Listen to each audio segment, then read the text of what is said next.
प्रिय भक्तों नमस्कार। आज मैं आपको नारियल का जन्म कैसे हुआ इसकी कहानी सुनाऊंगी। ये आपके लिए जानना बहुत जरूरी है क्योंकि नारियल जो है हमारे हर त्योहार व्रत में प्रयोग किया जाता है। यहाँ कहानी प्रतापी राजा सत्यव्रत से जुड़ी हुई है। नारियल हिंदू धर्म में नारियल का विशेष महत्व है। पूजा अनुष्ठान हर शुभ और मंगल कार्य के आरंभ में नारियल फोड़ा जाता है। यह क्रिया वर्षों से चली आ रही है। क्या आप जानते हैं कि नारियल के जन्म के पीछे एक बड़ी ही रोचक कथा है। यह ऋषि विश्वामित्र से जुड़ी हुई है। आइए जानते हैं।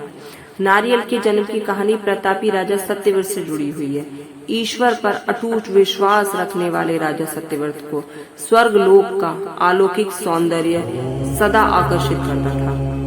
वर्षों से पृथ्वीलोक से स्वर्गलोक जाने की कामना उनके हृदय में दबी हुई थी, किंतु ज्ञान के अभाव में वे उसे यथार्थ रूप में परिणित नहीं कर पा रहे थे। एक बार राजा सत्यव्रत के राज्य में भयंकर सूखा पड़ा। इस स्थिति में राजा को धन धान्य से अपनी प्रजा की भरपूर सहायता की। राजा की सहायता प्राप्त करने वालों में ऋषि विश्वामित्र का परिवार भी सम्मिलित था, जो विश्वामित्र के तपस्या के लिए वन चले जाने के पश्चात भूखा प्यासा भटक रहा था। जब विश्वामित्र तपस्या से वापस आए तब राजा सत्यव्रत की भूरी भूरी प्रशंसा करते हुए उनकी पत्नी ने उन्हें बताया कि कैसे उनकी अनुपस्थिति में उपजी विषम परिस्थितियों में राजा सत्यव्रत ने उनके परिवार की सहायता की। यह सुनकर ऋषि आभार व्यक्त करने राजा सत्यव्रत के दरबार पहुँचे। राजा सत्यव्रत ने उनका स्वागत और आदर सत्कार किया और उनके आने का कारण पूछा।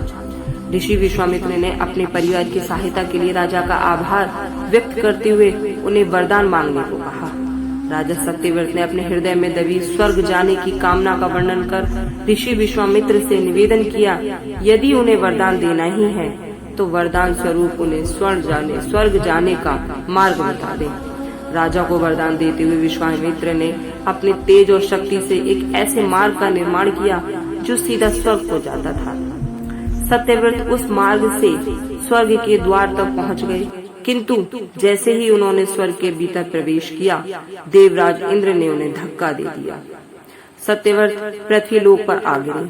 उन्होंने देवराज इंद्र की दुष्टता का वर्णन बहुत विश्वामित्र से किया, तो वे अत्यंत क्रोधित हुए और देवताओं के पास पहुँचे।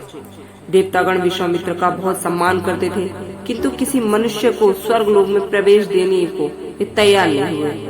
अतः इस समस्या का एक हल निकाला गया।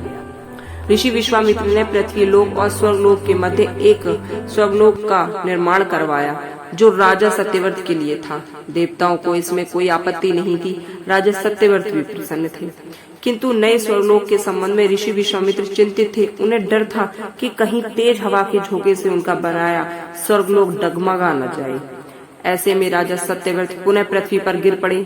इस समस्या का निदान करते हुए उन्होंने नवीन स्वर्गलोक को सहारा देने पृथ्वीलोक से नवीन स्वर्गलोक तक एक मजबूत खंबे का निर्माण किया।